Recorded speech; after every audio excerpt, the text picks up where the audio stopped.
Well, we've been talking about over the last week and this week and the next week, a 3-sermon series talking about generation to generation. And we're dealing with this thesis that we are interwoven as generations, that we are interwoven with those who came before us and left so much to us, that we have a commitment to those who live in today's world. And we'll talk next week about the way in which we are connected with the generation which will come after us, generation to generation. And we're tying that in with 3 powerful words: stewardship, courage, and sacrifice. Last week, we talked about this word stewardship, and of course, you know, we're in the stewardship campaign. If you're a visitor, we hope that you'll just enjoy this. We talk boldly about our stewardship commitments around here. We'll do that in a minute here at our church. We talked about stewardship, this definition of stewardship. Stewardship is everything we do with everything we've been given, and we've been given everything. Everything we have comes from God or left to us from the former generation, the one that went before us. And so that powerful understanding of stewardship. Next week we'll talk about sacrifice. Today we're going to talk about courage. And we're reading each week from the same text, oddly enough. I've never done this before. I'll read it from up here because I'm not sure I've got the same translation. I've done that every time this morning. The 12th chapter of the letter to the Hebrews, the first 2 or 3 verses here. Therefore, since we are surrounded by so great a cloud of witnesses, he's making reference here to all these stories of faith that we went over last week in chapter 11. And we'll look at some of them again here in a moment. But chapter 11 are all these stories of faith. Therefore, since we are surrounded by so great a cloud of witnesses, let us also lay aside every weight and the sin that clings so closely, and let us run with perseverance the race that is set before us, looking to Jesus, the pioneer and perfecter of our faith, who for the sake of the joy that was set before him endured the cross, disregarding its shame, and has taken his seat at the right hand of the throne of God. This is the word of the Lord. Thanks be to God. I want to start off this morning by telling you a story. It is a story that I have shared with you before. If you were here last week, you may recall that I said that if you look at the Bible, one of the ways to look at the Bible is that it's nothing more than a series of stories which we read and reread and tell and retell all the time, because they are stories which inform us about who we are and who we want to be. I think that's such a powerful way of thinking about the Bible. All these stories that we keep reading because they inform us about who we are and what we hope to be. And the same thing is true of our personal stories and of our collective stories. There are certain stories that we should, in fact, tell and retell over and over again because they tell us about who we are and who we want to be. They literally describe the DNA that flows in our genes. And so here's the story. It was a beautiful September morning, warmer than it is today, but blue skies just like today. I had an early morning breakfast with a friend of mine who was serving as the capital campaign consultant with this church because we were trying to raise several $1 million for what we now call the Christian Life Center. We met, I think, at 7 or 7:30. We had breakfast for 90 minutes or a couple of hours. We had a great time. We talked strategy, we talked tactics, and then we bantered a little bit. He's a good friend to this day. And then we left. We walked out into the parking lot, and I remember saying goodbye to him as he got in his car to leave, and he saying goodbye to me as I got into my truck to leave. We later compared notes because, of course, that moment became seared into our brains. He later told me that when he drove out of the parking lot, he turned on the radio. In my case, I had left my cell phone in my truck, and as I drove out of the parking lot, the cell phone rang. I picked it up. It was my wife, Bobby. And she said, "Don, I want you to know that Adam just called. He's in Boston. He's okay." Adam is our older son. He was traveling on business. But that was the most mysterious message I'd ever received. I said, "Bobs, what are you talking about? I know he's traveling. What are you talking about?" She said, "Are you not in front of a TV?" I said, "No." She said, "Well, you need to get in front of a TV in a hurry." So I drove to the office. I walked in, and the staff was gathered in the south, what we now call the south lobby, the south narthex. They were gathered. They'd pulled 2 TVs out there. They were sitting up on stands, and they were gathered around, standing. And I got there in time. I maybe watched the TV for 10 minutes before the first building came down. And I'll never forget that moment. I turned to the staff, and I said, "This is the World Trade Center. We have all sorts of people who do business in the World Trade Center. We will be lucky if we do not lose a member of this church in this tragedy." And in fact, Tom Tella, one of our members, was in Building 2. He was one of the lucky ones. He got out, lived to tell the story. And of course, you remember as well as I do what happened after that. The stock market plunged. The skies emptied. One of the most eerie moments I can ever recall was driving along and thinking, something's wrong. The next day, something's wrong. There's not enough sound. And then I realized the skies were empty. It was so quiet. America, literally the world, was gripped by fear. And in a few days, we at Christ Church faced a pivotal moment and an important decision in our lives. I had all sorts of friends in Dallas and in Houston, around Methodist and others. It was a big time for capital campaigns. All sorts of churches were conducting capital campaigns to build a Christian Life Center or an education building or a sanctuary. And over the next few days, I heard the stories one after the other. It was like the dominoes falling. One after another either canceled or postponed their capital campaigns. I gathered our people in the sanctuary, the old sanctuary on the south side. They sat in the pews. I said, "We have to make a decision. Do you want to cancel or postpone this campaign?" And they gave me 2 answers. No and heck no. One of them stood up and said, now more than ever before, the world needs the church. Now more than ever before, the city of Plano needs Christ United Methodist Church. Now more than ever before, we need to proclaim the good news of Jesus Christ. Now more than ever before, we dare not retreat. We dare not retreat. And I'll have to tell you, it was one of my proudest moments, and there have been a lot of them in the history of Christ Church. But it was one of my proudest moments in my 30 years as senior minister of Christ Church. Grant us wisdom, grant us courage. That's what the hymn said we sang a minute ago. There may be people who, when this history of Christ Church is written, will look back and question whether we were always as wise as we should be. No one will ever look at the history of Christ Church and doubt our courage. Never doubt our courage. That's who we are at Christ Church. It is DNA. It flows in our genes and in our veins. We do big things that make a big difference to the kingdom of God.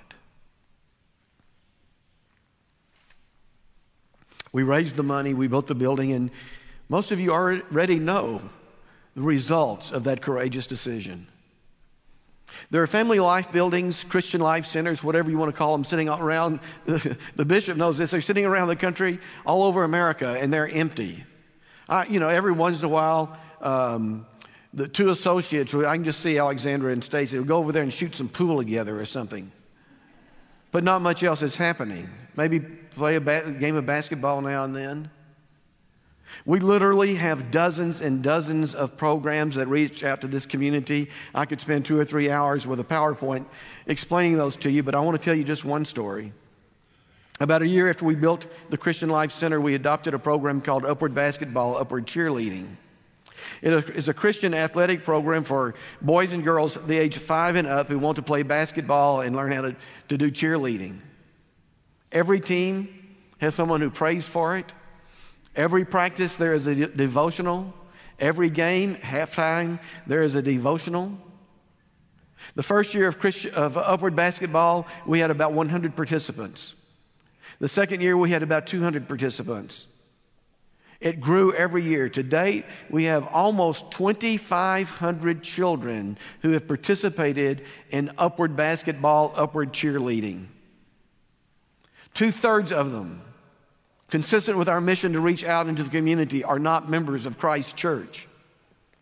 And when you add in the extended families, the brothers and the sisters, the mothers and the fathers, if you add in the grandparents, the number will be even bigger than this, the volunteers. This is a program that over the last few years has touched over 10,000 lives. And we can trace it all back to that pivotal moment when we said, no, we will not retreat. So this morning I want to say a word, just a word about courage. Last week we talked about stewardship, everything that you do with everything you have, and you've been given everything. Today what I want to say to you is that courage is absolutely essential to this understanding that we have of faith. I think that perhaps courage is the most neglected aspect of the Christian faith, of any of the qualities or values that we could think of. And of course, the whole point I'm trying to make this morning is that you take these three words, stewardship, courage, and sacrifice. These are three words around which you can build a life. But let me show you something. I noticed this last week. Let me show you something about the way in which courage and faith are interrelated. If you weren't here last week, I mentioned to you that we read from the 11th chapter of Hebrews. So let me just pick out some of these stories that I was talking about, these stories that we tell over and over again to remind us of who we are, where we came from. In the 11th chapter, the writer of the Hebrews says, by faith, Abraham, when put to the test, offered up Isaac. You can almost interchange the word courage, can't you? With courage, Abraham, when put to the test. You read now, it says, by faith Moses was hidden by his parents for 3 months because they saw that the child was beautiful and they were not afraid of the king's edict. You could change the word faith to the word courage, couldn't you? With courage, the parents of Moses hid him from Pharaoh. By faith, Moses left Egypt, unafraid of the king's anger. With courage, Moses left Egypt unafraid. By faith, by courage, the people passed through the Red Sea as if it were dry land. By faith, with courage, the walls of Jericho fell after they had been encircled for 7 days. With faith and courage, Rahab, the prostitute, did not perish with those who were disobedient. The stories of faith that are so important to us are stories of courage. Faith and courage intertwined.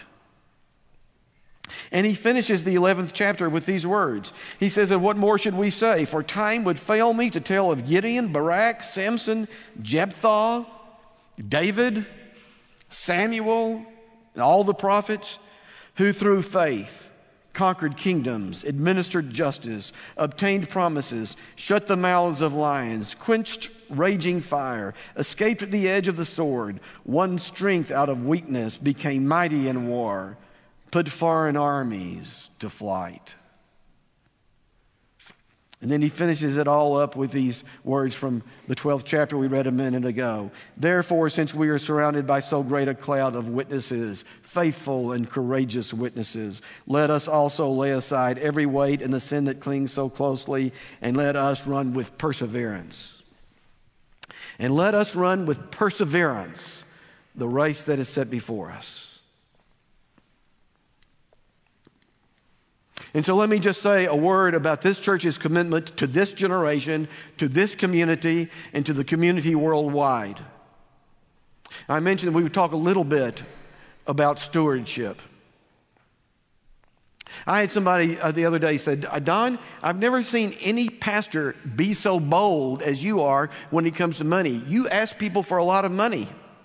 And you ask every year, and you ask to increase every year. How can you do that?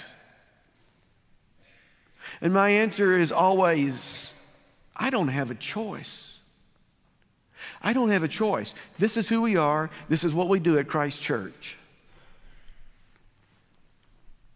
A lot of you that have been around for a long time have heard me say on many, many occasions that if I ever am lucky enough to get to the Golden Gates, I've got some questions I want to ask of St. Peter or whoever is there.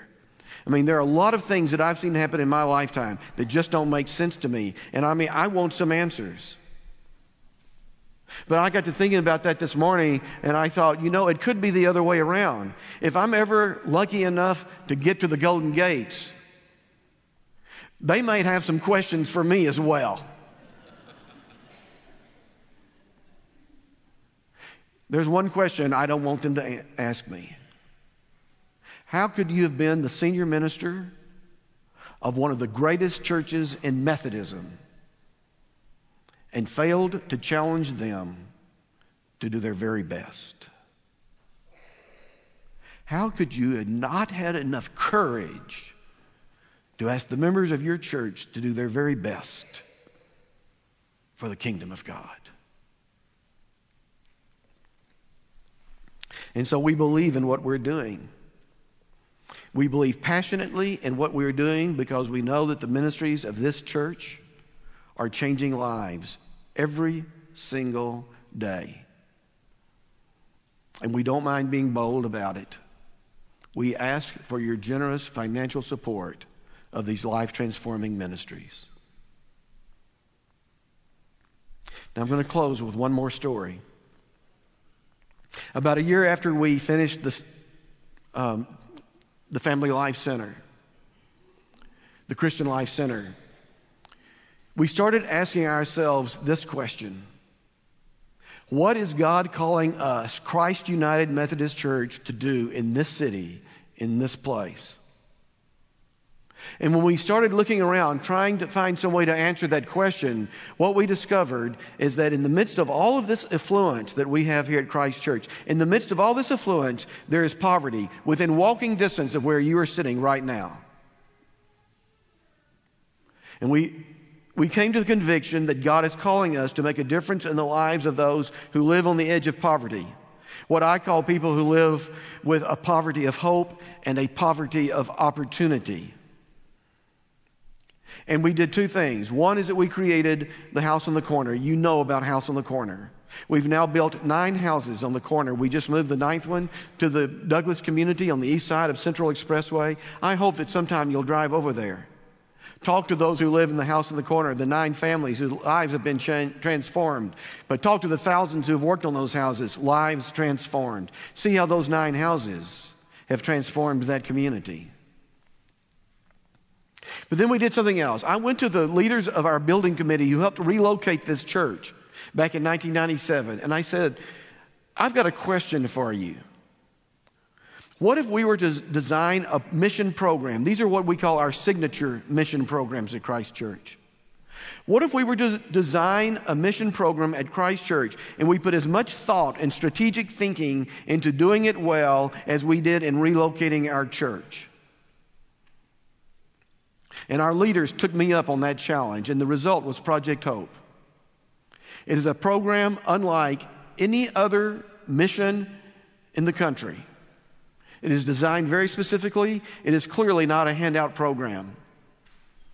It's such a cliche. I always hate using this cliche, but it describes it. It is not a program to give someone fish. It is a program to teach somebody how to fish. 1,300 volunteers with Project Hope. And though we have over 1,000 volunteers, I always feel like that when I talk about it, that we have 5,000 or 6,000 people who don't really understand what it is or the way in which it literally changes lives. Project Hope over the last few years has been so effective in changing lives. We've been hearing from both sides about the middle class being crushed. We've been bringing people into the middle class through Project Hope. It's so effective at changing lives that the Texas Methodist Foundation has a financial grant that they will give to any church in Texas if they'll come to us and say, teach us how to do Project Hope. And we're doing that with a handful of churches right now. In fact, one church is not even in Texas. And I've always maintained we have a Methodist church in nearly every county in America. If every Methodist church in America had a Project Hope, we would take a huge chunk out of poverty. There would be more people working today. So we're going to show you this video. Go ahead and start that video, Ben. We are always bold and pleased and proud to ask you for your generosity, because this is what we do with your money. Well, it was a Sunday sermon about 4 years ago, and Don was very passionately talking about Project Hope, which I was not that familiar with, but when I sensed his enthusiasm about it, I thought that's something I want to look into and get involved in.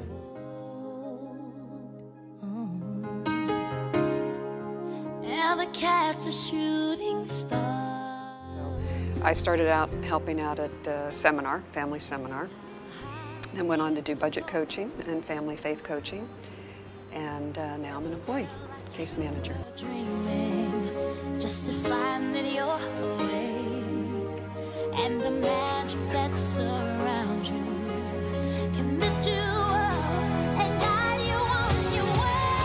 I can see it in the stars across the sky. Dreamt 100,000 dreams before, now I finally realize. You see, I've waited all my life for this moment to arrive, and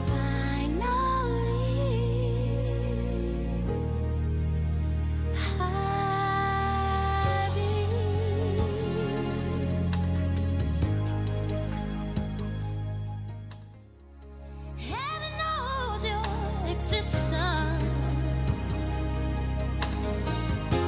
and wants you to be everything you are. Oh, that's the time. Probably the biggest struggles have been single moms trying to do it all on their own when they've got 3, 4, or 5 kids. Some of them are fortunate because they have family that helps them, but a lot of them don't have any family support, so they're really out there alone, and their coaches become their families.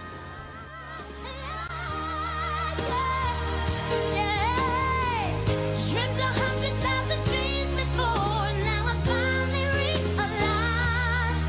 You see, I've waited all my life for this moment to arrive, and finally,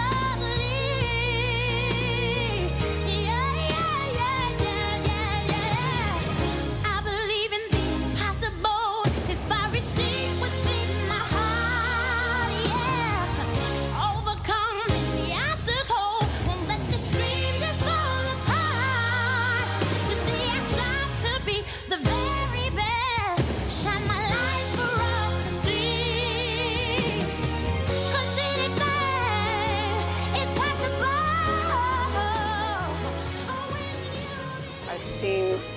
I think that whole message of hope at all different ages, and people just wanting something better for themselves, for their kids, for their grandkids, and determination to do whatever it takes to move forward.